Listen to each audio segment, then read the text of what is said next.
नमस्कार दोस्तों, ज्ञान की नगरी काशी से मेटजी ट्यूटोरियल का सादर प्रणाम।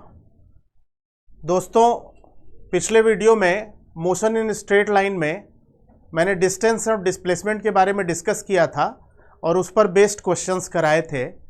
आज के इस वीडियो में मैं स्पीड और वेलोसिटी के बारे में डिस्कस करूंगा और उस पर कुछ क्वेश्चंस हम लोग डिस्कस करेंगे। तो स्पीड है क्या, पहले ये देखते हैं। स्पीड एक्चुअली स्पीड इसको कहते हैं बच्चों, speed is the rate of change of position. Speed is the rate of change of position और इसके लिए जो फॉर्मूला है, speed is equal to distance upon time. Speed is equal to distance upon time.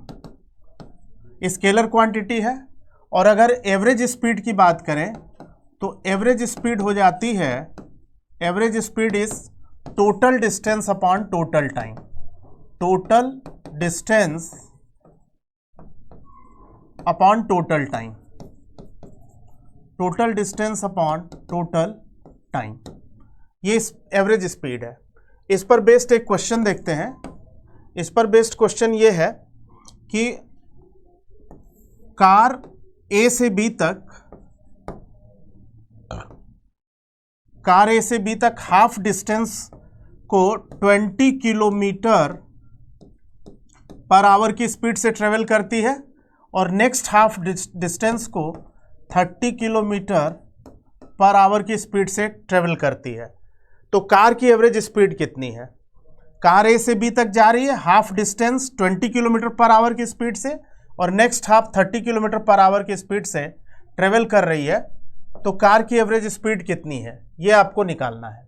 तो इस particular case में आपको करना क्या है कि फार्मूला यूज कर देना है एवरेज स्पीड का, total distance upon total time. Total distance है x plus x, total distance हो गया x plus x. First part का टाइम अगर t1 मान लें और सेकेंड पार्ट का टाइम t2, तो ये हो जाएगा t1 plus T2, t1 plus T2. तो इसको लिख सकते हैं बच्चों, ये हो गया 2x। और आप यहां से अगर देखें तो vx बाई टी है, डिस्टेंस अपॉन टाइम। तो यहां से टाइम अगर आप लिखोगे तो टाइम हो जाएगा x बाई वी। इस फार्मूले को यूज करते हैं यहां पे t1 के लिए, यानी फर्स्ट पार्ट के लिए। तो x by 20 plus x by 30, और इस तरह से इसको जब हम सॉल्व करेंगे तो सॉल्व करने पे ये आ जाएगा 24 किलोमीटर पर आवर। इस तरह से ये जो 24 किलोमीटर पर आवर, ये आंसर आ जाएगा। अगर 3 इक्वल पार्ट में है, फर्स्ट पार्ट में 20, सेकेंड पार्ट में 30 और थर्ड पार्ट में 10 है किलोमीटर पर आवर, तो यहाँ पे x plus x upon t1 plus t2 plus t3 solve, इसी मेथड से सॉल्व कर लेंगे और आंसर आ जाएगा। एक सिंपल शॉर्टकट फार्मूले के तौर पे यूज कर सकते हैं, n upon v average upon equals to 1 by v1 plus 1 by v2 so on so forth 1 by vn। अगर n इक्वल पार्ट में इक्वल डिवीजन ऑफ डिस्टेंस है, n इक्वल पार्ट में, तो इसको हम डायरेक्टली यूज कर सकते हैं। इस सिंपल ट्रिक को अगर हम यूज करें इस क्वेश्चन में, तो हम कैसे यूज कर सकते हैं? n की जो वैल्यू है, 2 इक्वल पार्ट है तो n की वैल्यू 2 हो जाएगी। और इसको अगर हम लिखना चाहें तो ये हो जाएगा n अपॉन, यानी 2 डिवाइडेड बाई नेक्स्ट पेज पे कर देते हैं, n upon v average equals to 1 by v1 plus 1 by v2। 2 equal part है, n की वैल्यू हो गई 2, v एवरेज आपको निकालना है, ये हो जाएगा 1 बाई फर्स्ट पार्ट में स्पीड 20 है, सेकेंड पार्ट में स्पीड 30 है।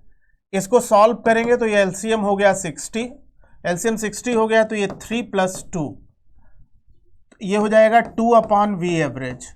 सॉल्व, क्रॉस मल्टीप्लीकेशन करके सॉल्व करें तो एवरेज स्पीड आ जाएगी 24 किलोमीटर पर आवर। तो इसको हम डायरेक्टली यूज कर सकते हैं। अगर 3 इक्वल पार्ट है तो n की वैल्यू 3 हो जाएगी। तो इस तरह से जो है ये फर्स्ट क्वेश्चन एवरेज स्पीड का है। अब सेकेंड टाइप का जो क्वेश्चन इस पे बनता है एवरेज स्पीड का, वो हम लोग लेते हैं। सेकेंड टाइप का जो क्वेश्चन बनता है वो ये है कि ए से बी तक, starting from A to B, अगर फर्स्ट आवर में कार की स्पीड 20 किलोमीटर पर आवर है, फर्स्ट आवर में कार की स्पीड 20 किलोमीटर पर आवर है, एंड ड्यूरिंग नेक्स्ट 2 आवर्स में कार की स्पीड 30 किलोमीटर पर आवर है, तो कार की एवरेज स्पीड कितनी है? आपके पास एवरेज स्पीड का फार्मूला है टोटल डिस्टेंस। अगर फर्स्ट पार्ट x1 है और सेकेंड पार्ट x2 है, इसमें टाइम t1 लग रहा है, इस पार्ट में टाइम t2 लग रहा है। फर्स्ट पार्ट में स्पीड 20 है, सेकेंड पार्ट में स्पीड 30 है।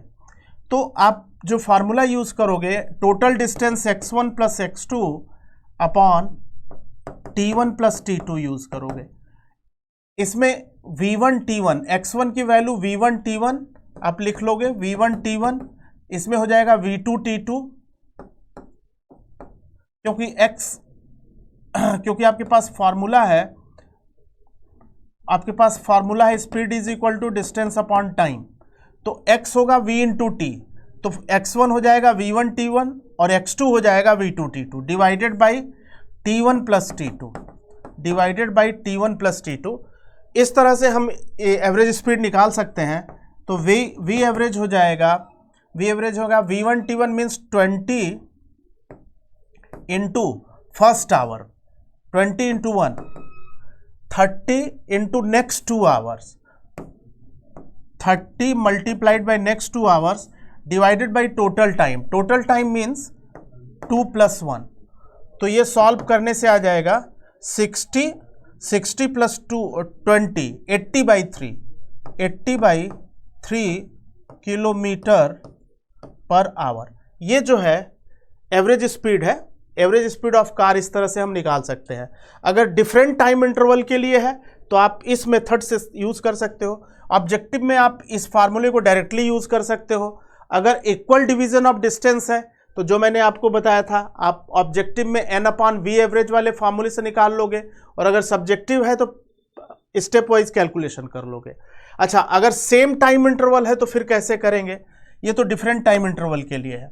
सेम टाइम इंटरवल पे बेस्ड क्वेश्चन अगर एवरेज स्पीड का आता है कि फर्स्ट आवर में स्पीड कार की अगर 10 किलोमीटर पर आवर है, और सेकेंड आवर में स्पीड अगर 20 किलोमीटर पर आवर है, थर्ड आवर में स्पीड, फोर्थ आवर में इस तरह से दिया है, तो एवरेज स्पीड कितनी है? तो इस पर्टिकुलर केस में v एवरेज जो हो जाएगा v1 plus v2 divided by 2 हो जाएगा, क्योंकि t1 is equal to t2 है, और हमारे पास फार्मूला था v average v1 t1 plus v2 t2 upon t1 plus t2। तो इन दोनों को हम सेम मान ले रहे हैं, तो जब सब्स्टिट्यूट करेंगे तो ये हो जाएगा v1 into T plus v average हो जाएगा v1 into T, v2 into T divided by t plus T. इसको सॉल्व करने पर t कैंसिल आउट हो गया, तो ये वाला अब फॉर्मूला जो है आपको मिल गया। इसको आप डायरेक्टली यूज कर सकते हो। तो इससे जो आंसर आएगा v एवरेज का v1 प्लस v2 यानी 10 plus 20 divided by 2, 15 kilometre per our. तो इस तरह से बच्चों स्पीड पर या एवरेज स्पीड पे इस तरह के क्वेश्चंस बनते हैं। तो एक तो इक्वल डिवीजन ऑफ डिस्टेंस के लिए, दूसरा डिफरेंट टाइम इंटरवल के लिए, और थर्ड टाइप का जो क्वेश्चन बनता है वो सेम टाइम इंटरवल के लिए बनता है। तो ये एवरेज स्पीड हो गई। अब इसके बाद इसमें नेक्स्ट टर्म जो हम डिस्कस करेंगे वो वेलोसिटी है। वेलोसिटी क्या है? वेलोसिटी को हम कहते हैं बच्चों rate of change of displacement. Velocity is the rate of change of displacement. और अगर ये rate of change of displacement है वेलोसिटी, तो v एवरेज वेक्टर क्वांटिटी है, v average delta x by delta t, given time interval में average velocity delta x by delta t आप लिख सकते हो x2 vector minus x1 vector divided by t2 minus t1। और अगर किसी particular instant पे लिखें तो v इंस्टेंटेनियस हो जाती है, v इंस्टेंटेनियस वेलोसिटी हो जाती है dx by dt, differentiation of displacement dx by dt। तो इस तरह से इसको यूज करते हैं। ये वेक्टर क्वांटिटी है और इस पर क्वेश्चन जैसे सपोज कर लीजिए, if displacement of a particle is x equals to t square plus 2 metre. एक क्वेश्चन है कि displacement of a particle x is equal to t square plus 2 metre. Question है फाइंड वेलोसिटी, पहला है first है between 0 to 2 second और दूसरा है at t equals to 1 second. ये क्वेश्चन है। तो बेटा अगर आपको डिस्प्लेसमेंट दिया है, आपको वेलोसिटी गिवन टाइम इंटरवल में निकालनी है फर्स्ट पार्ट के लिए, तो आप एवरेज वेलोसिटी का फार्मूला यूज करोगे, और पर्टिकुलर इंस्टेंट पे निकालना है तो इंस्टेंटेनियस वेलोसिटी का फार्मूला यूज करोगे। तो अब अगर इस क्वेश्चन को हम लोग सॉल्व करें, अगर यहाँ पे इस क्वेश्चन को हम सॉल्व करते हैं तो सॉल्व करने पे पहले वाले पार्ट में हम एवरेज वेलोसिटी अगर निकालते हैं फर्स्ट वाले में, v एवरेज ये हो जाएगा x2 माइनस 0 और 2 है तो ये हो जाएगा x2 minus x0 upon 2 minus 0। x2 कितना है 2 सेकेंड पर, इसकी वैल्यू हो जाएगी, ये हो जाएगा 2 स्क्वायर प्लस 2, ये x2 हो गया, और x0 t की वैल्यू 0 रखेंगे, ये 0 हो गया तो ये 2 हो जाएगा डिवाइडेड बाई 2। तो इस तरह से ये हो जाएगा 2 2 जो 4, ये हो गया 4 प्लस 2 6 हो गया, 2 से 2 कैंसिल हो गया तो ये हो जाएगा यानी 4/2। 4/2 का मतलब हो गया 2 मीटर पर सेकेंड। तो ये आंसर है फर्स्ट पार्ट का। इस क्वेश्चन के फर्स्ट पार्ट का आंसर है 2 मीटर पर सेकेंड। गिवन टाइम इंटरवल में वेलोसिटी आपको निकालनी है, तो आप जो है इसमें एवरेज वैल्यू ऑफ वेलोसिटी निकालोगे। कैसे निकालोगे, x2 माइनस x0 कर दोगे, गिवन टाइम इंटरवल यही है, अपॉन 2 माइनस 0 जो टाइम इंटरवल है वो ये है। x2 का मतलब हुआ t की जगह 2 सब्स्टिट्यूट करोगे, और सब्स्टिट्यूट करने के बाद दूसरे में x0 में t की जगह 0 सब्स्टिट्यूट, तो 2 बचेगा, ये वैल्यू अपॉन टाइम हो गया 2। तो इस तरह से ये 2 मीटर पर सेकेंड ये आ जाएगा। तो ये फर्स्ट पार्ट है। अब अगर सेकेंड पार्ट की बात करें, सेकेंड पार्ट, इसी क्वेश्चन का सेकेंड पार्ट अगर लेते हैं तो इंस्टेंटेनियस वेलोसिटी निकालनी होगी, डिफरेंशिएशन आपको इसका करना होगा। इसका डिफरेंशिएशन होगा सेकेंड पार्ट के लिए, v इंस्टेंटेनियस हो जाएगा इसका डिफरेंशिएशन, t स्क्वायर का डिफरेंशिएशन 2t और 2 का डिफरेंशिएशन 0। तो इस तरह से आप निकाल सकते हो। t यहाँ पे 1 सेकेंड है तो ये हो गया 2 मीटर पर सेकेंड। ये आंसर इंस्टेंटेनियस वेलोसिटी आ गया 2 मीटर पर सेकेंड। तो इसी तरह से अगर ये पूछता है कि what is velocity at t equals to 2 second, तो डिफरेंशिएशन आप 2t करते, फिर t की वैल्यू 2 यहाँ पुट करते तो 4 मीटर पर सेकेंड आता। तो इस तरह से वेलोसिटी का ये क्वेश्चन जो है यहाँ पे बनता है। अब एक क्वेश्चन इसमें मैं एक चीज जो आपने देखा बेटा, वो ये देखा कि डिस्प्लेसमेंट और वेलोसिटी के जो क्वेश्चंस आते हैं, इसमें जैसे सपोज कर लीजिए ये डिस्प्लेसमेंट है और ये वेलोसिटी है, तो इनका इंटर कन्वर्जन कैसे हो सकता है। तो डिस्प्लेसमेंट से अगर आपको वेलोसिटी निकालनी है तो आप इसको डिफरेंशिएट करेंगे, डिफरेंशिएशन, और अगर वेलोसिटी से डिस्प्लेसमेंट निकालना है तो आप इंटीग्रेशन करेंगे। जैसे एक क्वेश्चन इस पे मैं कराता हूं। क्वेश्चन इस तरह से है कि if velocity of a particle is v is equal to 2t plus 1 metre पर second. Displacement velocity of a particle is 2t plus 1 meter per second, then find displacement at t equals to 1 second, ये आपको निकालना है। तो बेटा velocity दी हुई है, displacement आपको निकालना है। वेलोसिटी से डिस्प्लेसमेंट निकालने का मतलब है इंटीग्रेशन आपको करना है। तो इसको कैसे सॉल्व करना है वो आप ध्यान से देखो। अभी इसके पहले हम लोगों ने किया था, इससे जस्ट पहले हम लोगों ने किया था डिस्प्लेसमेंट से वेलोसिटी निकाला था। तो डिस्प्लेसमेंट से वेलोसिटी निकालने का मतलब ये हो गया कि हमने डिफरेंशिएट करके वैल्यू निकाली थी।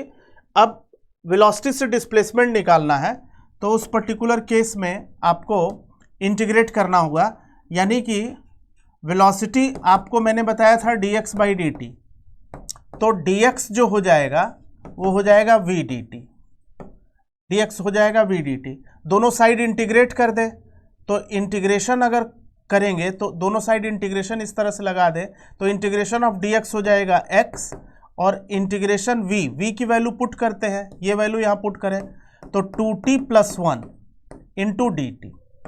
अब अगर इसका इंटीग्रेशन करें, इसका इंटीग्रेशन तो 2 बाहर हो गया, t dt, integration t dt plus यहाँ पे इंटीग्रेशन हो जाएगा 1 dt। तो इसका इंटीग्रेशन अगर हम कर लें तो ये हो जाएगा 2 into T square by 2, 2 into T square by 2। ये कैसे हुआ देखिए, integration x power n dx ये होता है x power n plus 1 upon n plus 1।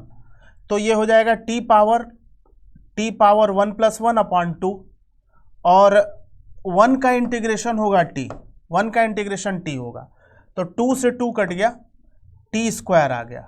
ठीक है, t स्क्वायर आ गया तो अब ये हो जाएगा, t की वैल्यू कितनी दे रखी है यहाँ पे 1 सेकेंड, तो ये हो जाएगा 1 स्क्वायर प्लस 1, यानी आंसर जो आएगा वो आ जाएगा 2 मीटर। इस तरह से ये डिस्प्लेसमेंट जो है आप निकाल सकते हैं। वेलोसिटी से डिस्प्लेसमेंट निकालना था, आपने इंटीग्रेट कर दिया, t का इंटीग्रेशन t स्क्वायर बाई 2 हो गया और 1 का इंटीग्रेशन t हो गया, क्योंकि फॉर्मूला है c का इंटीग्रेशन cx होता है। तो 1 यहाँ पे आप देखोगे 1 dt है, तो 1 dt का इंटीग्रेशन 1 इंटू टी यानी कि t हो जाएगा। तो इस तरह से जो वैल्यू दे रखी है t की वो सब्स्टिट्यूट कर देंगे और इस तरह से ये 2 मीटर इसका आंसर आ जाएगा। तो बच्चों अगर आपको इस तरह से जो है क्वेश्चंस आते हैं इंटर कन्वर्जन वाले। अब तीसरा जो टर्म है इसमें वेलोसिटी, डिस्प्लेसमेंट वेलोसिटी के बाद वो एक्सेलरेशन है। एक्सेलरेशन में क्या है, एक्सेलरेशन अगर आप देखते हैं, एक्सेलरेशन तो एक्सेलरेशन में इसको कहते हैं बच्चों, एक्सेलरेशन को rate of change of velocity, rate of change of velocity. तो rate of change of velocity अगर है तो एवरेज एक्सेलरेशन जो कि vector quantity, acceleration is vector quantity, तो ये हो जाएगा delta v by delta t, या इसको हम लिख सकते हैं v2 vector minus v1 vector divided by t2 minus t1। ये एवरेज, एवरेज हो गया। अगर इंस्टेंटेनियस एक्सेलरेशन की बात करें तो ये हो जाता है बच्चों dv by dt, differentiation of velocity. दो फार्मूले, इसका एक डिफरेंट फॉर्म और लिखना चाहे, एक फॉर्म तो ये हो गया, दूसरा फार्मूला ये हो गया। अगर dv by dt multiplied by ds upon ds ले लें, multiplied by ds upon ds ले लें, तो ये हो जाएगा ds upon dt multiplied by dv by ds। तो इस तरह से ये a हो जाएगा, ये वैल्यू v हो गई और ये हो गया dv बाई ds। तो तीसरा जो फॉर्मूला है वो ये है, ठीक है, सेकेंड फार्मूला ये है और फर्स्ट फार्मूला ये है। इसको आप देख लीजिए ध्यान से, एक्सेलरेशन के ये सारे फार्मूलेज हो गए। अब इस पर अगर एक क्वेश्चन की बात करें तो क्वेश्चन इस पे कैसे बनता है वो हम लोग डिस्कस करते हैं। क्वेश्चन जो है एक्सेलरेशन का क्वेश्चन इस तरह से है बच्चों, देखो, if velocity of a particle is 3t square plus 2t plus 1 metre पर सेकेंड, फाइंड एक्सेलरेशन। पहला है बिटवीन 1 सेकेंड एंड 3 सेकेंड, दूसरा है acceleration find acceleration at t is equal to 2 second. Same उसी तरह से कर लेंगे। अगर फर्स्ट पार्ट में गिवन इंटरवल में निकालना है तो आप लिख सकते हो average acceleration time interval delta v by delta t, तो ये हो जाएगा v3 minus V1 upon t3 minus t1। तो इसको आप लिख सकते हो v3 यहां पे आप लिखोगे, t की जगह 3 रखोगे, तो ये हो जाएगा अंडर ब्रैकेट फर्स्ट v3 के लिए होगा 3 मल्टीप्लाइड बाई 3 स्क्वायर और 2 इंटू 3 और फिर इसके बाद प्लस 1, ये फर्स्ट ब्रैकेट हुआ, माइनस अब आप 1 t की जगह पे 1 सब्स्टिट्यूट करोगे, तो इसी तरह से ये सॉल्व करने पे आ जाएगा 3 इंटू 1 स्क्वायर यानी 3, 2 इंटू 1 यानी 2 प्लस 1, तो 3 प्लस 2 5 और 1 6, तो ये हो जाएगा -6 डिवाइडेड बाई टाइम इंटरवल है 3 minus 1, time interval 3 minus 1।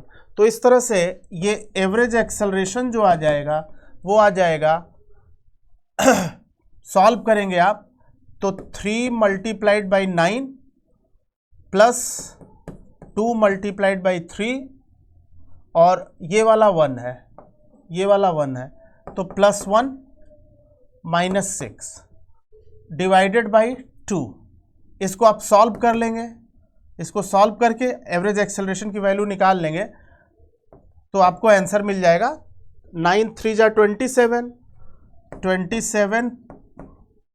Plus 6 plus 1 -6 और प्लस 6 कैंसिल 2, तो ये हो गया बच्चों 28/2 मीन्स 14 मीटर पर सेकेंड स्क्वायर। इस तरह से ये फर्स्ट पार्ट का आंसर आ गया।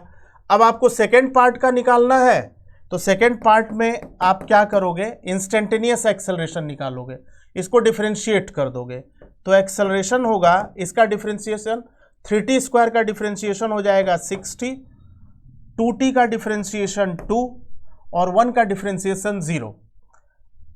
कैसे हुआ ये मैं आपको बता देता हूं। डिफरेंशिएशन का फार्मूला आप जानते हो, d by D x of x power n nx power n-1 होता है बच्चों। तो यहाँ पे t स्क्वायर का हो जाएगा 2t पावर 2-1 यानी 2t, तो 3 इंटू 2t 60 हो जाएगा और t का पावर 1 है तो इसको सॉल्व करेंगे तो इसका 1 आ जाएगा, ये हो जाएगा 1 t पावर 1-1, t पावर 0 हो गया, t पावर 0 1 हो गया और न्यूमेरिकल टर्म ये जो 1 है उसका 0 हो जाएगा बच्चों, उसका 0। कांस्टेंट टर्म का डिफरेंशिएशन हमेशा 0 होता है। तो अब इसमें वैल्यू सब्स्टिट्यूट करते हैं तो ये हो जाएगा 6 multiplied by time 2 plus 2 12 plus 2 14 metre पर सेकेंड स्क्वायर। तो अगर ये टाइम है 2 सेकेंड तो यहाँ पे 2 पुट करेंगे और अगर 1 सेकेंड टाइम होगा तो आप t की जगह 1 पुट करेंगे, तो फिर ये 6 प्लस 2 यानी 8 मीटर पर सेकेंड स्क्वायर आ जाएगा। इस तरह से ये बच्चों, इस पर कुछ क्वेश्चंस और हम लोग नेक्स्ट क्लास में डिस्कस करेंगे और फिर इन तीनों के रिलेशन को डिस्कस करेंगे, relation between displacement, velocity and acceleration, जिनको हम इक्वेशन ऑफ मोशन के नाम से जानते हैं। और इक्वेशन ऑफ मोशन में v is equal to u plus a t, s is equal to u t plus half a t square, v square is equal to u square plus 2as, next class में इसका derivation भी कराऊंगा मैं आपको, और इस पर फिर बेस्ट क्वेश्चंस डिस्कस करेंगे। ठीक है बच्चों, थैंक यू।